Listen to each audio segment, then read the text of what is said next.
Ashama harka fuunee daawwattoota fi kabajamtoota keenya akkuma argaa jirtan jechuudha. Boolee biyya keenyaa jechuudha. Magaalaa Finfinneetti argamurraa gara keessaa seenaa jirra. Hundaafuu turtiin keessan nu wajjin haa ta'u isiniin jedha. Yoo danda'ame jechuudha keessis maal akka fakkaatu isiniif waraabaa. Yoo hin danda'amne immoo viidiyoo biraatii walitti deebinaa waan karaa duraatitti jiru immoo wajjumaan ilaalla. Amma gara booleetitti seenaa jirra jechuudha. Kanaaf daawwattoota kiyya turtiin keessan nu waliin haa ta'u. Viidiyichis akka carraa ta'e qulqullinas dhabuu danda'a waan ta'eef kanaaf nan kumattaan jedhee abdiin qaba. Mee walumaa galatti booleen keenya maal fakkaata? Boolee magaalaa Finfinnee yookiin Addis Ababa airpoortii kan jedhu kun mee maal akka fakkaatu wajjumaan ilaallaa jechuudha. Turtiin keessan nu wajjin haa ta'u garam imaltan kan jedhuuf immoo imala keenyas keessa gara Awuroopilaaniitti yoo seenne jechuudha. Lookeeshinaa fi waan garaagaraa wajjumaan daawwachuu dandeenya. Garam akka imalluu fi biyyoota irra qaxxaamurreetiin gara bakka barbaannetti imalaa jirru kana wajjumaan daawwannaa isiniin jedha. Turtiin keessan na wajjin haa ta'u isiniin jedha. Natti ilaaliin jaalalateeti waan amiitee harkaa borquftaa osoon eeguu natti dhiitee fuudhaan mana koota kan dhufamnee si beeku. Natti ilaaliin jaalalateeti waan amiitee harkaa borquftaa osoon eeguu natti dhiitee fuudhaan mana koota kan dhufamnee si beeku. Daawwattoota iddoo akkuma isin jedhee jechuudha airpoortii keenya keessa yookiin airpoortii magaalaa Finfinneetti argamu keessatti isiniif baruu dandeenya.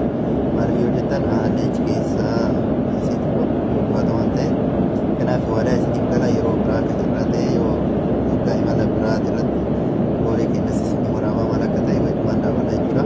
Amma immoo kan isiniif maruu kan isin daawwattan jechuudha akkuma argaa jirtan lookeeshina waan ta'eef lookeeshinni immoo maal akka ta'e biyyoota kam akka imalaa jirru wajjumaan argaa jirra. Kanaaf ka'umsi keenya Addis Ababaadha.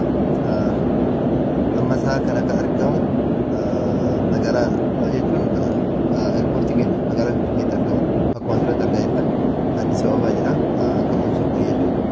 Xumurri immoo akkuma argaa jirtan gara fuulduraatti Abudabii jira yookiin Dubaay jira. Walumaa galatti asitti argaa jirtan immoo Dirree Dawaa fa'aa argaa jirtan, Harar fa'aa argaa jirtan, Kiibabaa jira jechuudha. Kanatti immoo yoo na duraatti fuftan hedduu argitan. Ani immoo karaa kanatti jechuudha Barbaraa fa'aa argaa jirtan, isaa kana Jibuutii fa'aa argitan, Sumaalee fa'aa argaa jirtanii. Walumaa gala immoo akkuma argaa jirtan Addis Ababaa airpoortii irraa gara Dubaay imalaa jira. Imalli kun immoo maal akka fakkaatu lookeeshinaan isinii himaa jechuudha. Akkuma argitan kun waan isin akkana ta'eeti keessa kana biraa ta'aa jira. Kanaaf maal akka fakkaatuu fi karaan kun immoo hangam akka irraa nu deemsisuu fi waa hedduu argitan jechuudha jedhee dhabbiin qaba. Lookeeshinaan immoo lookeeshinii waa hedduu nama yaadachiisaa namoonni ofirraa rafaafaa jiranii. Anis akkuma argaa jirtan ofirraa wajji argadhee taa'aa jira.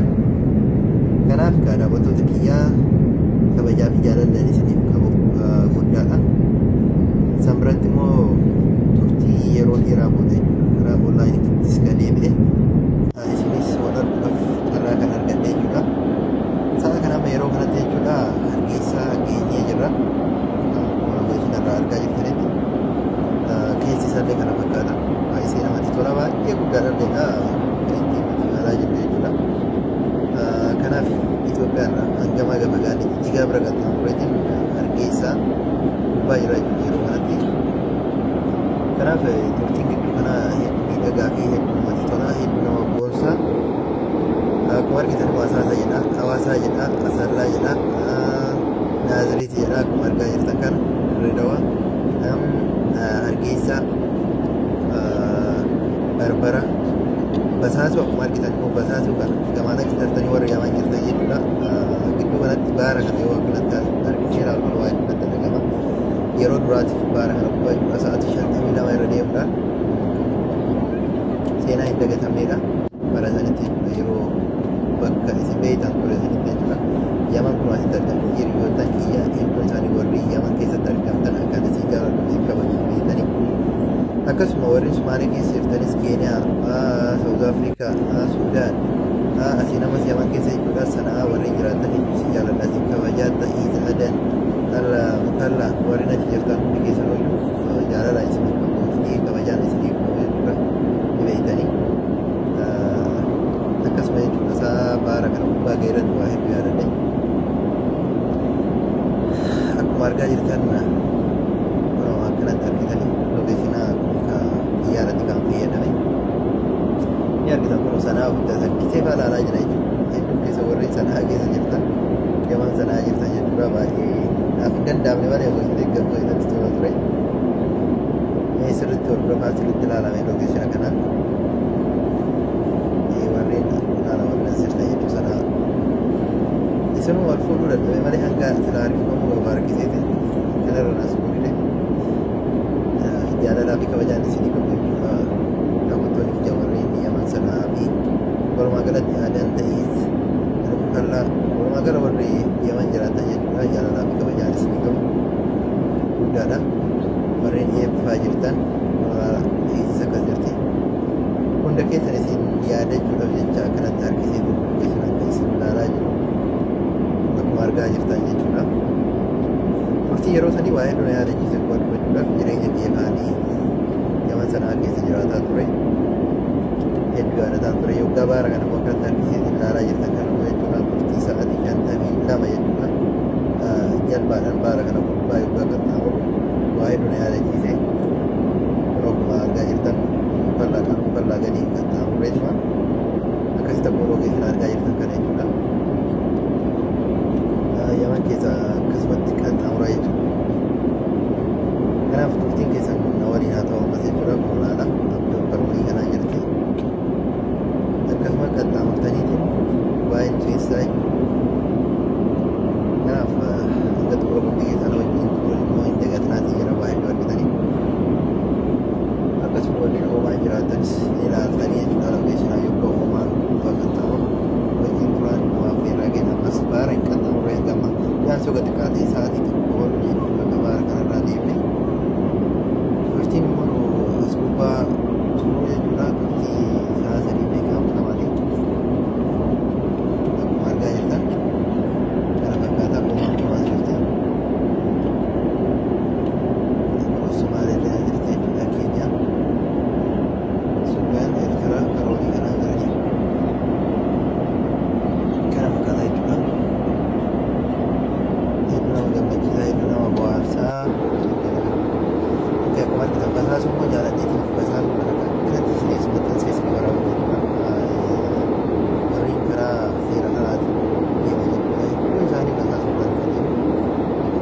Karaa banaadha basaasuu baay'isee guddaadha.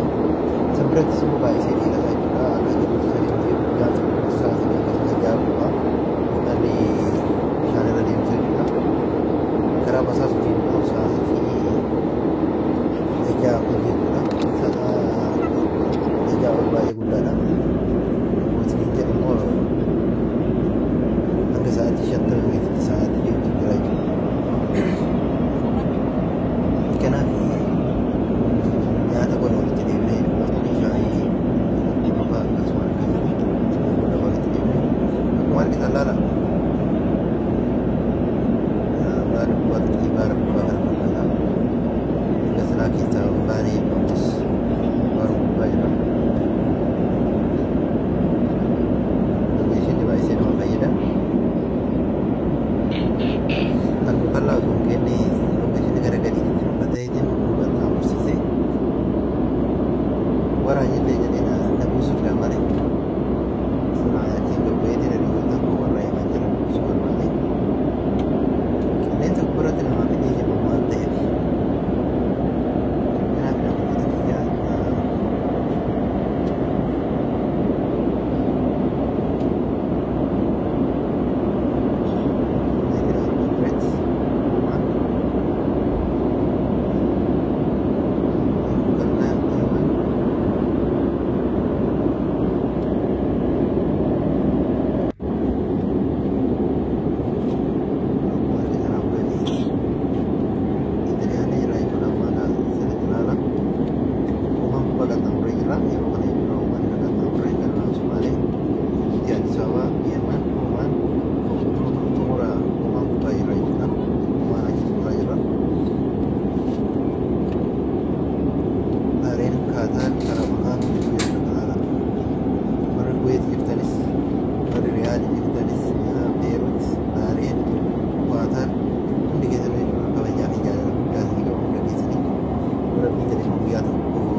laaffisu.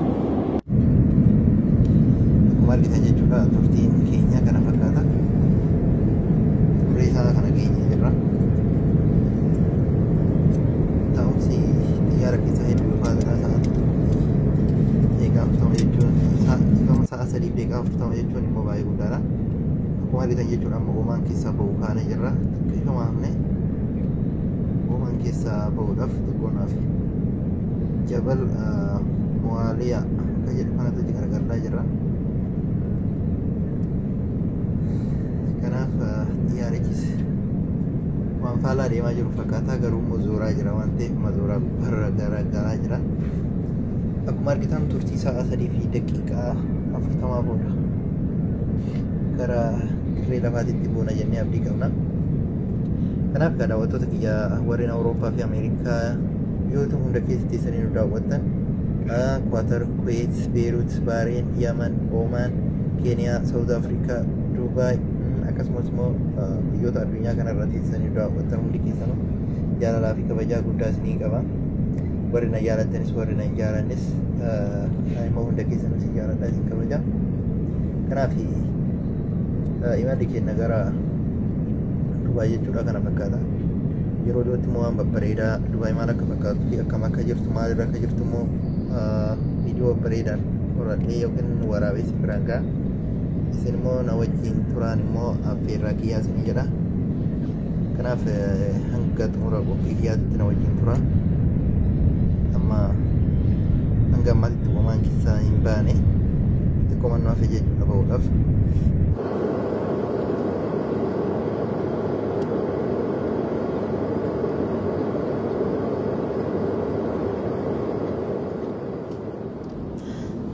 Kanaaf daawwattoota kiyyaa amma turtii deeqaa muraasa booda gadi buunaa jechuudha. Amma kan argaa jirtan jechuudha chaarjaa argaa jirtanii. Kanaaf turtii sa'a 3 fi deeqaa 40 booda karaa imala lafaatitti gad dhiyaataa jirra. Qilleensarraa gadi bu'uuf deemna jechuudha. Chaarjaan mul'ataa jirti. Warri chaarjaa jirtanis warri kana duraan daawwachaa turtanis hedduu galatooma. Yeroo dhiyootti immoo ijaa wal agarra jedhee abdiin qaba. Kanaaf mee turtiin keessaa maal fakkaata erga gabbuuneen booda waa akkamitti akka buunus wajjumaan laallaa jechuudha. Kanaaf turtiin keessan nu waliin haa ta'u jechuun affeerraa kiyya. Walumaan laallaa imala gaariidha. Imala baay'ee bareedaadha. Haa nama dadhabsiisulleedha jechuudha. Kunoo haalli Dubaay immoo kana fakkaatti karaa maskootiitti immoo foddaatittiin oolle osoo karaa foddaatitti oolle immoo Dubaay maal akka fakkaattu halkan isiniif waraaba ture. Hanga danda'u immoo xiqqoo isinii waraabee jira. Kunoo karaa lafaatitti gabbu'aa jira jechuudha. Xiyyaarri lafatti gakkalaa jira. Hanga silaa garuu lafa hin geenne kunoo lafatti gakkalaa jira. Kunoo bu'ee jira jechuudha. Amma dachirra jira. Itti irratti suutaa dachirra socho'aa jira. Saniif anuyyuu baalaansii itti waraabu baay'isee na daddarbaa jira jechuudha. Laalaa akkuma laalaa jettan kana jechuudha. Xiyyaarichis loogeeshina keessaa ba'aa jira. Hanga xumura isaatitti na wajjin tura loogeeshina irraa bahuuf kaane. Kanaaf kana fakkaataa warri immoo of durattis imaluu barbaadanis haalli imalaa hedduu namatti tola. Kanaaf akkuma argaa jirtan loogeeshina irraa ba'aa jirra. Haalli isaa maal akka fakkaatu wajjumaan laalla. Okay, akkuma argaa jirtan jechuudha amma shaanxaa keenya fudhanneetiin karaa lafaatitti bu'uudhaaf karaa balbala imalaa jirra jechuudha. Walumaa galatti kana fakkaata jechuudha. Akkuma argaa jirtan daawwattoota fi kabajamtoota keenya booleen keessa maal fakkaataan immoo viidiyoo itti aanu walitti dhufna. Kanaaf kana fakkaata boolee Finfinneetirraa hanga asii turtiin keenna galatooma. Karabichoo ittulee jawaabuudha gadoodee ba'uuf irra.